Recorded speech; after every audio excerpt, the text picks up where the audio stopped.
района Удмуртии.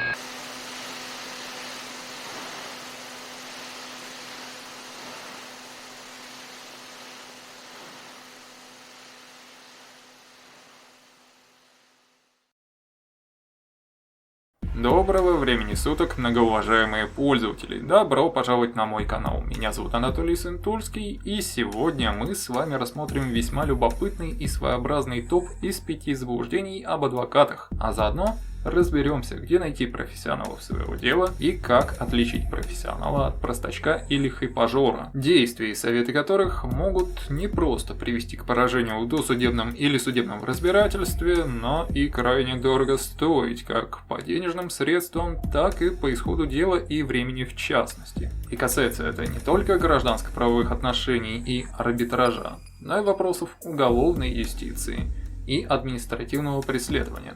Заблуждение первое. Юрист и адвокат одно и то же. И для начала давайте обратимся к терминам и их определениям.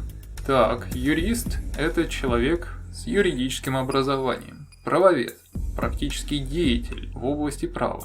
В Российской Федерации им вправе именоваться лишь специалист, который имеет соответствующее высшее образование с квалификацией магистр, в соответствии с письмом Министерства юстиции Российской Федерации о некоторых вопросах, связанных с применением законодательства об образовании от 4 марта 1996 года. Адвокат – это юрист, оказывающий профессиональную правовую помощь физическим и юридическим лицам, организациям, посредством консультаций, представительства их интересов в суде, а также осуществляющий защиту обвиняемого.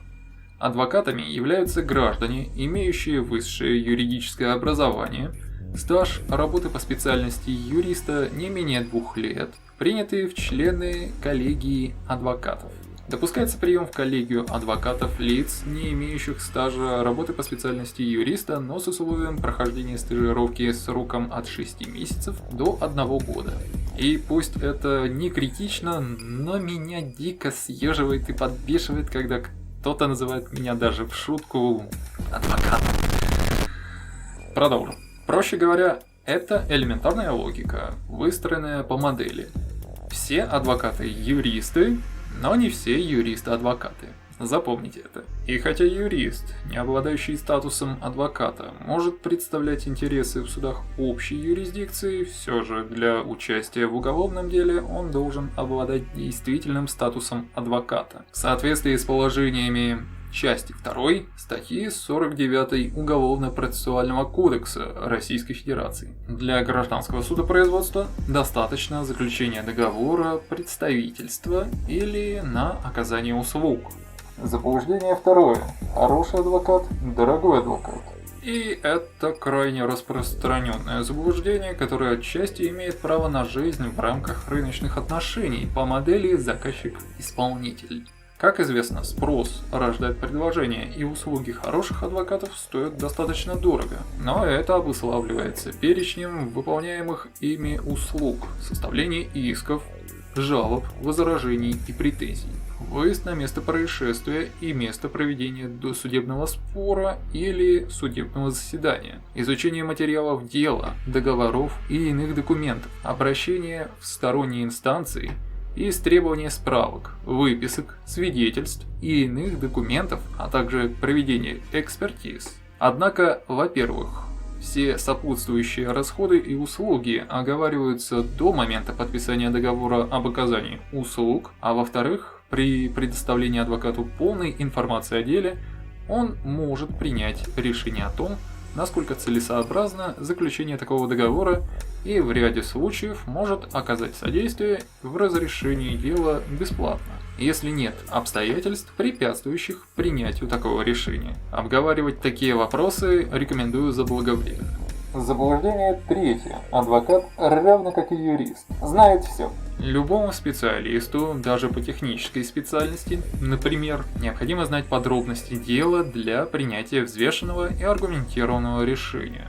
голословность и недосказанность в таких ситуациях не позволяют корректно сформулировать ответы при прочих равных условиях без уточнения обстоятельств дела. Специалисту не останется ничего, кроме как разжевывать каждый малозначимый момент и обстоятельно отсеивать воду из полученной информации, что может сказаться на качестве и скорости получения правильного ответа.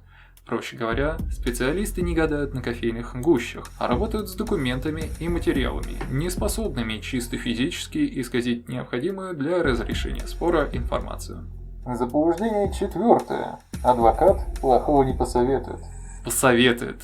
Да еще и деньги возьмет за это. Но это лишь тот, которому нет никакого дела до конечного результата. Зачастую у таких адвокатов уже имеется дурная репутация и немалое количество, если не негативных, то смешанных отзывов. И если в рамках гражданско-правового спора все сводится к материальным убыткам, то в рамках же уголовной юстиции все не намного сложнее. Хотя и тут вас могут подвести горе-специалисты, при первых же трудностях дающие отмашку на подписание чистосердечного признания. Никогда не подписывайте чистосердечное признание, если адвокат выказывает вам какие-либо сомнения по поводу материалов дела без детального пояснения своей позиции, и тем более, если вам не были предоставлены для ознакомления сами материалы уголовного дела. Требуйте, без давления, подробного разъяснения положений общей части Уголовного кодекса, и если такового вы не сможете получить, а вам должны предоставить Уголовный кодекс Российской Федерации в печатном формате, в актуальной редакции, то требуйте замены адвоката. Заблуждение 5.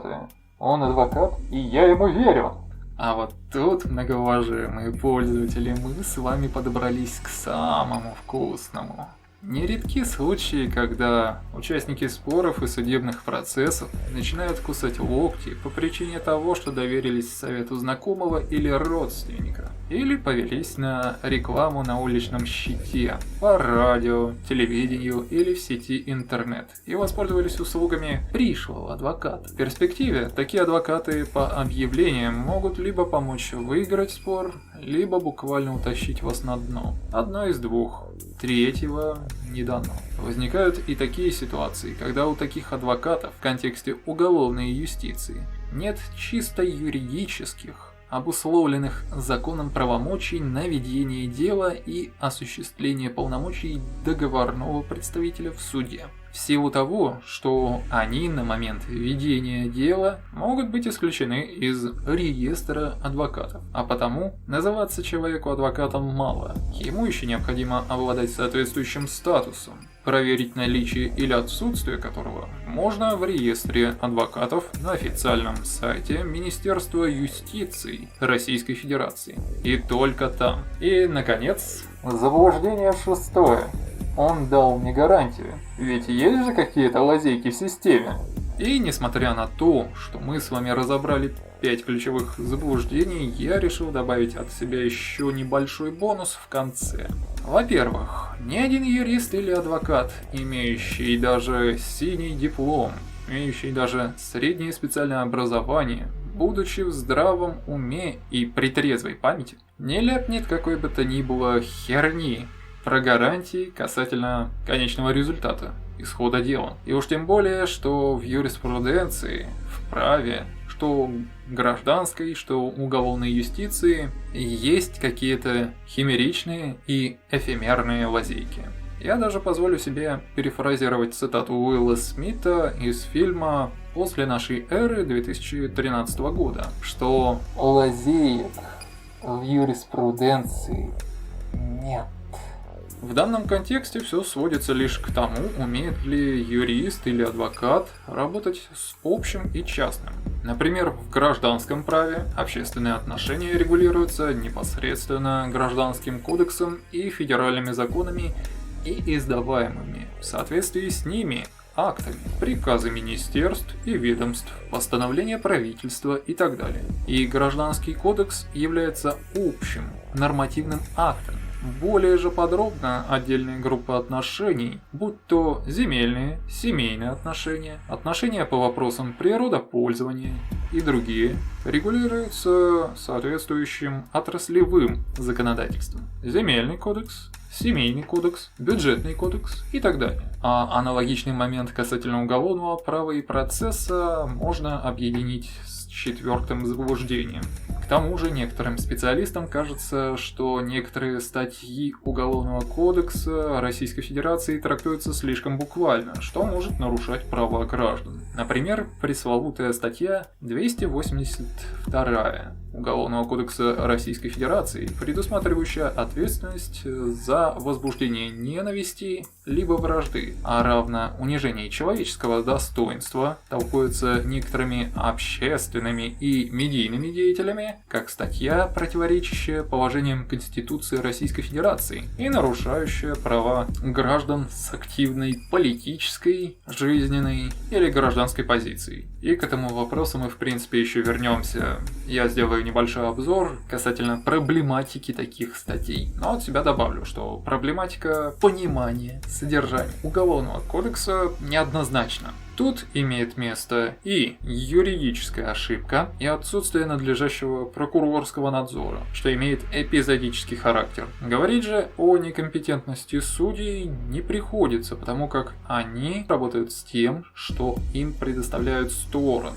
Непосредственно сторона обвинения, сторона защиты, доводы, аргументы, доказательственная база, опровержение, требования, возражения, свидетельские показания, вещдоки. И, наверное, в правовом поле куда больше вопросов вызывает своеобразная неоднородность норм уголовного права, Уголовного кодекса Российской Федерации, которые подразделяются на отсылочные статьи. Это статьи, в которых содержится отсылка к конкретным, точно указанным законоположениям, и бланкетные нормы права, бланкетные статьи.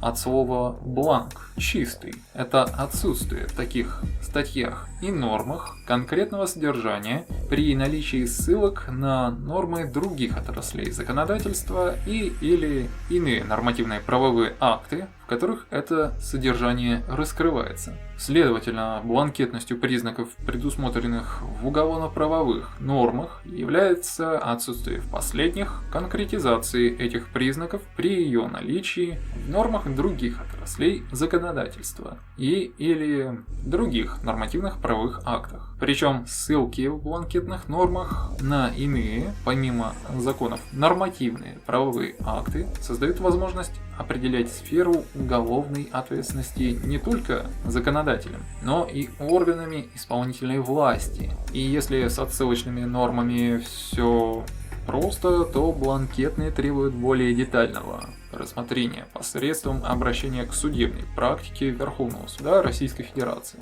а именно постановление и решение Пленума Верховного Суда. Например, постановление Пленума Верховного Суда Российской Федерации от 28 июня 2011 года за номером 11 о судебной практике по уголовным делам о преступлениях экстремистской направленности. Ответ же на вопрос, как все это использовать правильно, содержится в актуальной судебной практике судов общей юрисдикции, чаще в апелляционной инстанции, и в практике Пленума Верховного Суда Российской Федерации, находящихся в открытом доступе в сети интернет на официальных сайтах соответствующих ведомств. И если вам понравилось данное видео, то ставьте лайк, подписывайтесь на канал и оставляйте ваши комментарии. Всем удачи и пока!